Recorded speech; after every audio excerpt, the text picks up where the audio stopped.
कर दोनों, सबको सुखी रहना है। हाथ कर लो नीचे। 3 चीजें सीख लो। पहला,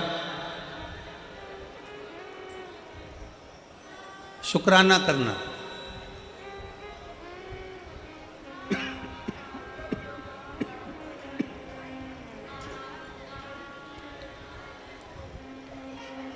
पहले नंबर पर है धन्यवाद देना, शुक्राना करना, शुक्रिया करना। जिसने जिंदगी में शुक्राना करना सीख लिया, धन्यवाद देना सीख लिया,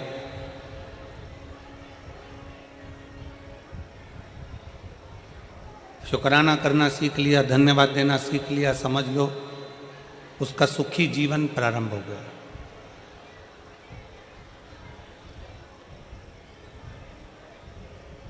आज के ज़माने में हम लोगों ने धन्यवाद देना बंद कर दिया, शुक्राना करना बंद कर दिया। पर शिव महापुराण की कथा कहती है 3 चीज़ें व्यक्ति को सुखी बना देती है। पहले नंबर पर शुक्राना, दूसरे नंबर पर मुस्कुराना और तीसरे नंबर पर किसी का दिल ना दुखाना। ये 3 चीज़ें आपको सुखी कर देती है। पहले नंबर पर है शुक्राना, धन्यवाद देना, साधुवाद देना, शुक्राना करना, शुक्रिया करना। बहुत बहुत धन्यवाद भोले बाबा, आपने हमारे फरीदाबाद में कथा करवा दी, हमको हमारे फरीदाबाद में सुनने का मौका मिल गया। हरियाणा की पवित्र भूमि पर कथा हो गई।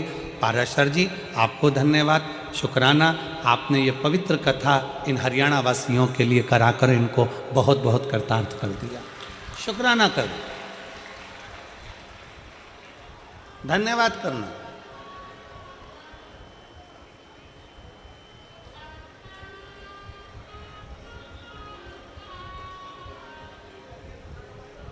कई लोग हमसे कहते हैं गुरुजी आप अपनी कथा में यजमान को बार बार धन्यवाद देते हो, क्यों ना दें? यजमान को धन्यवाद क्यों ना दें? हम तो बार बार पाराशर जी को भी कहेंगे, दीदी हेमलता जी को भी कहेंगे, चिराग बेटे को भी कहेंगे, टीना बेटी को भी कहेंगे कि साधुता है, धन्यवाद है, शुक्राना है आपका। इसमें कई माताएं ऐसी बैठी हैं जो अपना घर छोड़कर कहीं कथा में नहीं जा सकती थी। इसमें कई माताएं ऐसी बैठी हैं जो अपना गांव छोड़कर, घर छोड़कर कहीं जा नहीं सकती थीं, पर आपने अपने फरीदाबाद में कथा करवाकर उन बुजुर्ग माताओं को भी कथा श्रवण करवा दी। उसका शुक्र है, उसका शुक्रिया। सुखी रहने के 3 चीजें शिव महापुराण कह रही है। पहले नंबर पर है शुक्राना, दूसरे नंबर पर है मुस्कुराना। मुस्कुराइए।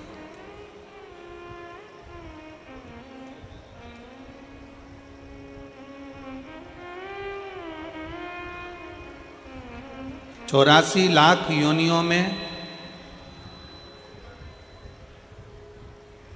83,99,999 योनियों में आखिरी की 84 लाखवें नंबर की योनि है मनुष्य की।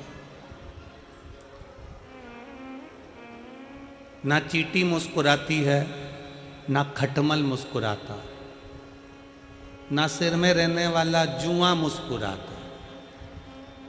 कभी तुम निकाल के अंगूठे पे रख के उसको देखना, मुस्कुराता है क्या?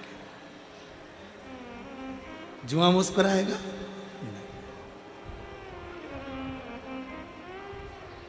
मच्छर मुस्कुराता है क्या? जम के बोलो जरा।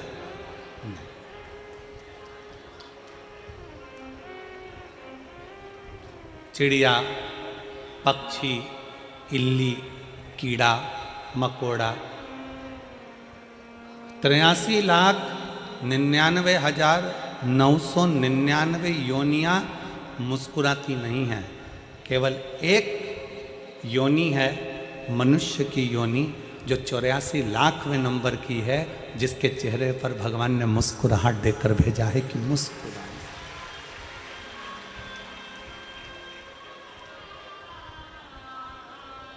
अब जरा विचार करिए, फोटो खिंचवाने के लिए जाते हो तो वहाँ पर भी ले जाकर बिठा देते हैं और वो फोटो वाला कैमरा लेकर बैठकर बटन दबाने से पहले एक छोटी सी बटन 1 सेकंड की दबती है, 1 क्षण की दबती है और कैमरे वाला बोलता है, ए ताई मुस्कुराइए। कैमरे वाला बोलता है।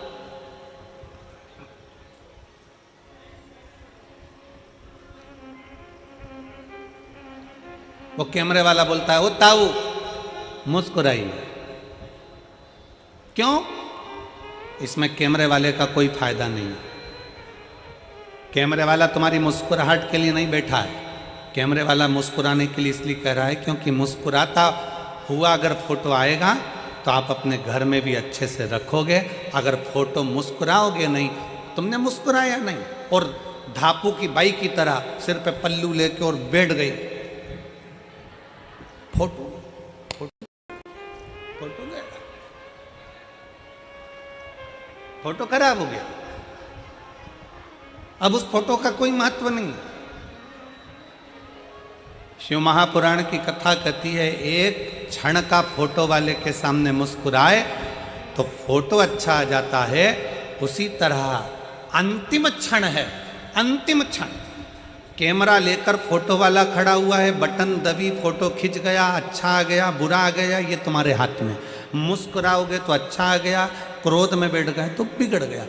अंतिम क्षण में फोटो खींचने के लिए वो यमराज भी आता है और फोटो का कैमरा लेकर आता है। प्राण छूटने वाले, अंतिम क्षण है, प्राण जा रहे हैं।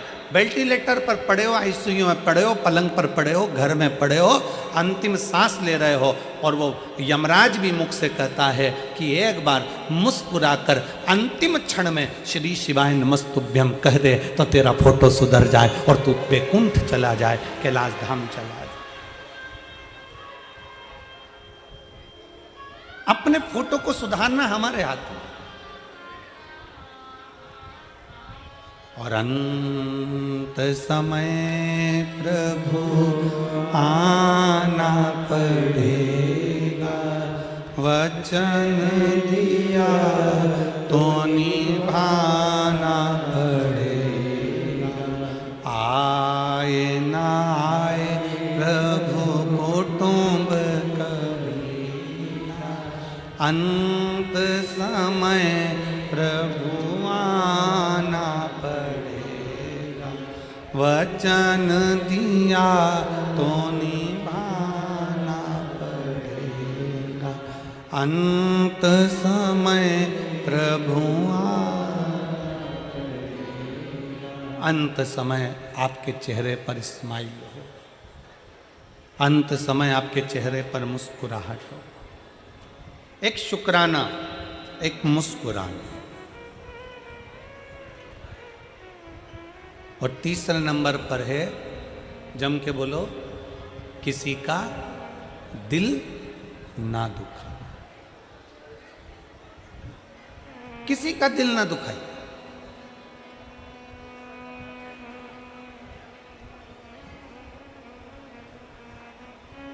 कथा में आए हो ना,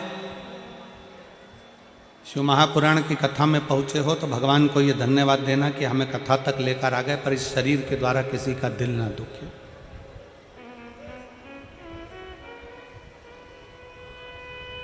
हमारे द्वारा किसी को कष्ट ना हो, हमारे द्वारा किसी को तकलीफ ना हो। सुखी रहने का 3 तरीका है। शुक्राना, जम के बोलो, पहले नंबर पर शुक्राना, दूसरे नंबर पर मुस्कुराना और तीसरे नंबर पर किसी का दिल।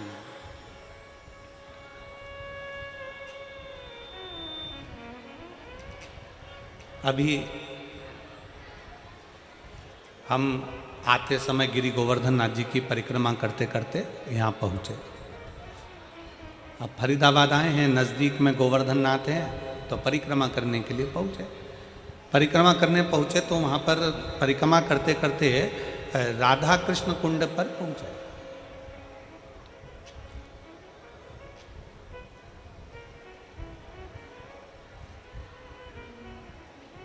और राधा कृष्ण कुंड पर पहुँचे तो वहाँ पर एक बुजुर्ग माता ने हमसे कहा कि गुरुजी ये बताओ कि हम शंकर भगवान को एक लोटा जल चढ़ाते हैं, हम शंकर भगवान की आराधना करते हैं, हम शंकर भगवान की पूजन करते हैं, हम शिव की आराधना में, शंकर की आराधना में डूबे रहते हैं, शिव कैसे मिलेंगे? शंकर भगवान हमें कैसे मिलेंगे? शिव हमको कैसे प्राप्त होंगे, कैसे मिलेंगे? हमने उन माता जी से उस समय पर एक ही शब्द कहा, माँ अगर आप चाहती हो कि शंकर आपको मिले तो सबसे पहला शिव के मिलने का तरीका है कि जो संसार में हम जिनके साथ रहते हैं, जिस परिवार में रहते हैं, जिस कुटुंब में रहते हैं, अपने सास ससुर, अपने ननंद नंदोई, परिवार, जेठ जेठानी, कुटुंब, कबीला, देवरानी जेठानी, जिनके साथ हम रहते हैं, शंकर के मिलने का सबसे सुंदर तरीका है, शिव कहते हैं पहले अपने परिवार से अच्छे से मिलो तो मुझे मिलने में देरी नहीं लगेगी, मैं भी तुम्हें मिल जाऊंगा, मैं भी तुम्हें मिल जाऊंगा। हम अपने परिवार से अच्छे से नहीं मिलते, हम अपने परिवार से अच्छे से मिलन नहीं करते। परिवार का कोई व्यक्ति है, उसको देखकर मुंह चढ़ा दिया, उसको देखकर मुंह फूल गया। शिव पुराण कहती है पहले अपने परिवार से अच्छे से मिलो, अपने कुटुंब से अच्छे से मिलो, अपने मोहल्ले के लोगों से अच्छे से मिलो, अपनी सोसाइटी के लोगों से अच्छे से मिलो, अपनी कॉलोनी के लोगों से अच्छे से मिलो, अपने क्षेत्र के लोगों से अच्छे मिलो। जब हम अपने क्षेत्र के, अपनी समाज के, अपने वर्ण के, अपने आनंद के और अपने मोहल्ले के सभी लोगों से, अपने क्षेत्र के लोगों से, अपने परिवार के लोगों से, अपने घर के लोगों से अच्छे से मिलना प्रारंभ करेंगे तो भगवान शंकर भी कहते हैं कि मुझे मिलने में देरी नहीं लगेगी, क्योंकि मैं सबके अंदर शंकर ही समाया है। आप इनसे अच्छे से मिलोगे, शिव आपको मिल जाएगा।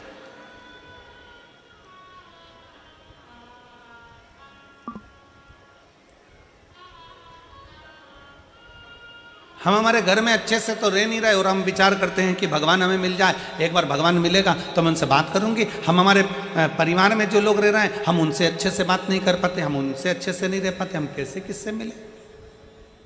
हमारा मिलन नहीं है श्रेष्ठ।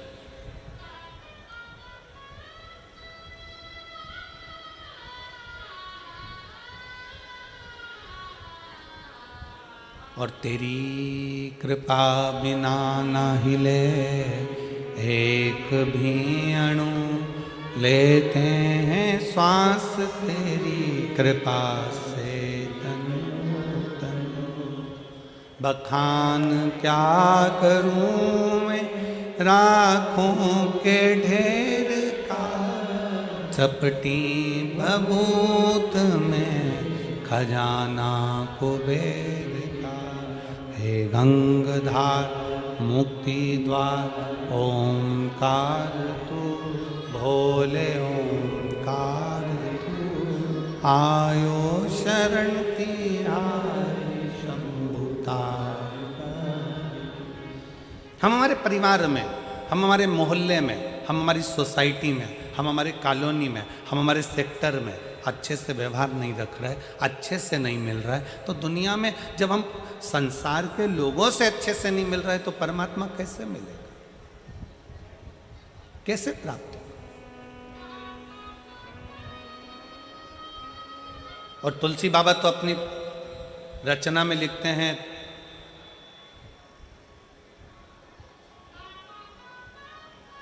तुलसिया संसार में सबसे मिलिए, धाय ना जाने किस वेश में नारायण मिल। तुलसी बाबा तो कहते हैं कि सबसे प्रेम से मिले, सबसे प्रेम से। रविवार, सोमवार, मंगलवार, बुधवार, गुरुवार, शुक्रवार, शनिवार, कितने बार होते हैं? जम के बोलो, जम के बोलो। कितने? 8। कितने होते हैं? 8 बार होते हैं। शनिवार, अपन रविवार से चालू कर, रविवार, सोमवार, मंगलवार, बुधवार, गुरुवार, शुक्रवार, शनिवार और परिवार। 7 वार से भी बड़ा वार है। कौन सा? परिवार। हम शनिवार को ये नहीं खाएंगे, रविवार को हमारा व्रत है, सोमवार को हम मंदिर जाएंगे, मंगलवार को उपास है, बुधवार को गणेश जी को मनाएंगे, गुरुवार को गुरु जी के यहाँ जाएंगे, शुक्रवार को संतोषी माता को मनाएंगे, शनिवार को शनि महाराज के यहाँ पहुँच जाएंगे। 7 वार से बड़ा हुआ एक वार और है, वो हमारा परिवार है। उसमें भी हम रहकर सबको रिझाएंगे। ये वार होना चाहिए।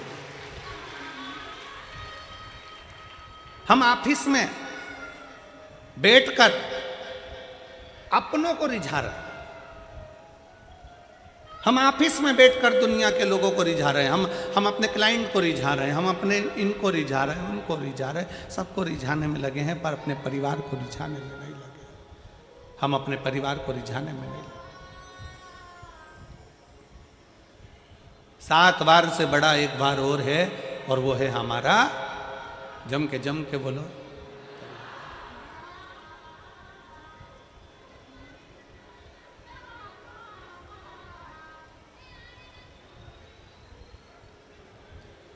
तो वो सालासर जी में एक भजन चलता है। सालासर जी में एक भजन गाते हैं कि मंगलवार तेरा है, शनिवार तेरा है, लो संभालो बालाजी परिवार।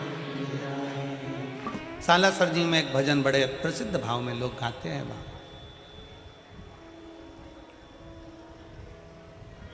7 वार में एक बार और है, वो है हमारा परिवार, उसको साधना। पीछे देखो, शंकर भगवान के पीछे का जो पर्दा है उसको देखिए। ब्रह्मा जी का परिवार कभी देखना, ब्रह्मा जी के बच्चे कभी साथ में नहीं मिलेंगे। भगवान विष्णु का परिवार देखना, भगवान विष्णु के बच्चे कभी साथ में नहीं मिलेंगे। इंद्र का परिवार देखना, इंद्रदेव के बच्चे कभी साथ में नहीं मिलेंगे। वरुण का परिवार देखना, उनके बच्चे कभी साथ में नहीं मिलेंगे। भगवान राम जी का परिवार देखना, उनके बच्चे कभी साथ में नहीं मिलेंगे। भगवान कृष्ण का परिवार देखना, उनके बच्चे कभी साथ में, किसी फोटो में उनके बच्चे साथ में नहीं मिलेंगे। केवल एक हैं मेरे देव अधिदेव महादेव, जो पृथ्वी पर सबको प्रेरणा देते हैं कि परिवार को लेकर चलना है, फिर आगे बढ़ना है। परिवार को लेकर चलना, अपने कुटुंब को लेकर चलना, अपने परिवार को लेकर चलना। आज के जमाने में परिवार टूटता जा रहा है। 7 दिन में एक दिन ऐसा बनाइए, अपने परिवार के लोगों के साथ मिलकर भोजन करिए, एक जगह बैठिए।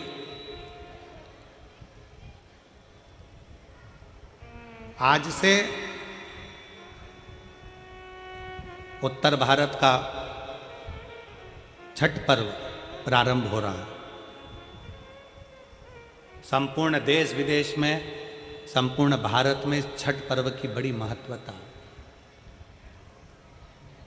दुनिया के सारे व्रत 12 घंटे, 13 घंटे, 14 घंटे, 15 घंटे, 18 घंटे, 20 घंटे, 24 घंटे के होते हैं, पर भारत की भूमि का, सूर्य की उपासना का, षष्ठी माता की, छठ माता की उपासना का ये छठ पर्व 36 घंटे का व्रत होता है।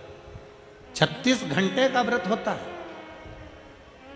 सारे व्रत 24 घंटे के, 12 घंटे के, 18 घंटे के, पर षष्ठी का व्रत, छठ माता का व्रत 36 घंटे का होता है।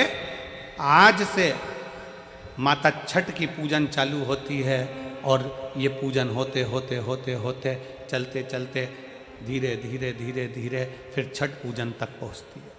डूबते सूरज को अर्घ देना, फिर उगते सूरज को अर्घ देना, माँ षष्ठी का व्रत करना। कितनी प्रसन्नता है। ये छठ का पर्व, ये छठ की उपासना, ये उत्तर भारत के बिहार, उत्तर प्रदेश में जहां जहां पर छठ की पूजन करने वाले भक्त रहते हैं, वो ये दिखाते हैं कि छठ पर्व की परिभाषा क्या है। हम अपना दुकान, मकान, काम, व्यापार, पूरा शहर छोड़कर हम छठ मनाने के लिए ट्रेनों में बैठकर, बसों में बैठकर अपने गांव चले जाते हैं। हम अपनी एकता का प्रतीक देते हैं कि हमारा छठ पर्व हमें एकता सिखाता है। हमारा छठ पर्व हमें एकता सिखाता है। मैं संपूर्ण देश के, भारत की भूमि के संपूर्ण सनातनियों को और सभी सनातन धर्मियों को खूब प्रेम से छठ पर्व की बहुत बहुत बधाई देता हूं, जो आज से प्रारंभ हो रहा है और जिस पर्व की पूजन उत्तर भारतीय बड़े प्रेम से करते हैं। बहुत बहुत सारे हमें एकजुटता दिखाना। मेरे शंकर भगवान अपनी गोदी में कार्तिकेय जी को रखे हैं, मेरे शंकर भगवान अपनी गोदी में स्वयं श्री गणेश जी को रखे हैं, मेरे शंकर भगवान अपनी गोदी में अशोक सुंदरी को रखे हैं, मेरे शंकर भगवान अपने तन पर अपनी 5 बेटियों को भी धारण कर कर रखे हैं, जया, विषहरा, श्यामली बारी, दौतली, देव। मेरे शंकर भगवान अपने गले में वासुकी नाग को धारण कर कर रखे हैं। मेरे शंकर भगवान जिस चंद्र को दक्ष प्रजापति ने श्राप दे दिया था, काया का रोग हो गया था, उस चंद्र को अपने मस्तक पर धारण कर कर रखे हैं। मेरे शंकर भगवान स्वयं माता जगतजनी जगदम्बा को अपने नजदीक में बिठा कर रखे हैं। मेरे शंकर भगवान धर्म रूपी बेल को अपने पास में रखे हैं। मेरे शंकर भगवान अपने संपूर्ण परिवार को अगर देखेंगे तो सबको जोड़कर एकजुट होकर शंकर भगवान ये दिखाते हैं कि अगर आप एकजुट होकर रहोगे तो दुनिया में किसी की सामर्थ्यता नहीं है कि तुम्हारा बाल बांका कर ले। तुम्हारी एकजुटता होना चाहिए। उसको धन्यवाद कहो। पहले के जमाने में लड़की की शादी करते थे ना तो बहुत बड़ा परिवार देखते थे। क्यों नहीं मेरी हरियाणा की जीजियों, सही है कि गलत है? जम के तो बोलो जरा, सही है ना? पहले जब ब्याह करते थे, शादी करते थे तो बड़ा परिवार देखते थे। कितनी बुआ? तो के 4-6 बुआ हैं। अच्छा, हाँ। कितने मामा? के 3-4 मामा हैं। चलो बहुत बढ़िया। काका ससुर के 5, बहुत जोड़ दो। लड़के के ताऊ के 3 ताऊ हैं, बहुत बढ़िया। मौसी 4 मौसियाँ, 4 मौसा है, नाना नानी है, परिवार है, मामा काका बुआ सबको देखकर, बड़ा परिवार देखकर बेटी का ब्याह करते थे। क्यों करते थे? कि बेटी की जिंदगी में थोड़ा सा भी दुख आए ना तो वो अपने दुख को किसी से कह दे।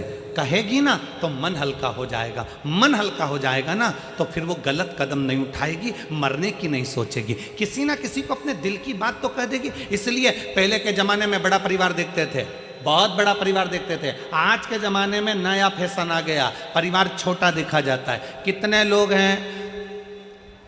सास ससुर रहेंगे, लड़का रहेगा, लड़के की एक बहन रहेगी और लड़के का एक भाई रहेगा। और राम, इतना बड़ा परिवार। छोटा देखो, फिर छोटा देखा। कौन कौन है? सास ससुर हैं, लड़का है और लड़के की बहन है और कोई नहीं। अच्छा, और देखो, फिर देखा तो कहे केवल ससुर है, लड़का है, ना बहन है, ना सास है। कहा बस यहीं पक्का कर दो, क्योंकि इतने सारे को कौन झेलेगा।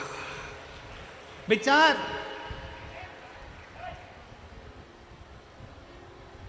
शिव महापुराण की कथा कहती है, बड़ा परिवार हमारे दुख को, हमारी तकलीफों में। मोबाइल कौन कौन चलाता है? हाथ उठाओ जल्दी से। सब चलाते हो? व्हाट्सएप पे कितने ग्रुप बने तुम्हारे? जम के बोलो जरा। कितने ग्रुप से तुम जुड़ी हुई हो? 2 से जुड़ी हो? 4 से? 6 से? जितने लोग मोबाइल चलाते हैं, जितने आस्था चैनल पर सुन रहे हैं, जितने फेसबुक पर सुन रहे हैं, जितने यूट्यूब पर जो सुन रहे हैं कथा को, जितने टीवी पर सुन रहे हैं और जितने इस पावन प्रांगण में सुन रहे हैं, मोबाइल चलाते हो, तुम्हारे मोबाइल में 4-5 ग्रुप तो जुड़े होंगे। व्हाट्सएप पे, इंस्टाग्राम पे भी लोग जुड़े होंगे।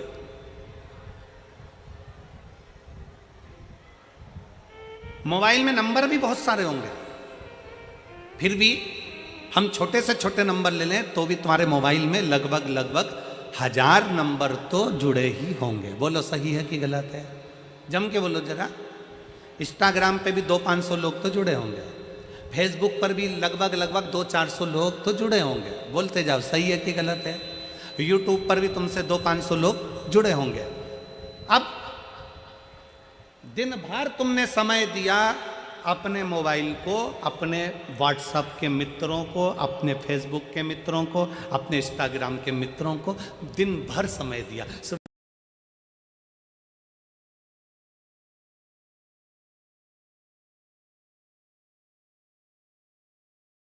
ऐसा करते करते 2022 चले गया, 2023 चले गया और धीरे धीरे 2024 चले गए। 2025 आ जाएगा, वो भी चले जाएगा 2026। और मालूम पड़े एक दिन मालूम पड़े कोई एक्सीडेंट हो गया, एक्सीडेंट में तुम हॉस्पिटल चले गए, हॉस्पिटल चले गए तो किसी तुम्हारे चाहने वाले ने व्हाट्सएप पर डाल भी दिया कि श्रीमान का एक्सीडेंट हो गया है और उसको बहुत तकलीफ है, बहुत कष्ट में है, और व्हाट्सएप पे डाल दिया। अब जितने लोग तुम्हारे व्हाट्सएप पर जुड़े थे, जितने लोग तुम्हारे इंस्टाग्राम पर जुड़े थे, जितने लोग तुम्हारे फेसबुक पर जुड़े थे, जितने लोग तुम्हारे यूट्यूब पर जुड़े थे, उसमें से अगर 5 लोग भी तुमको हॉस्पिटल में देखने आ जाएं, तुम्हारा दुख कम करने आ जाएं, तो बता देना जिसको तुमने समय दिया, दिन भर मोबाइल पर लगे रहे, वो तुम्हें हॉस्पिटल में संभालने नहीं आएंगे। पर जो घर की पत्नी थी, जो घर के बच्चे थे, जो घर में रहने वाले परिवार के सदस्य थे, उनको 1 मिनट का समय नहीं दिया,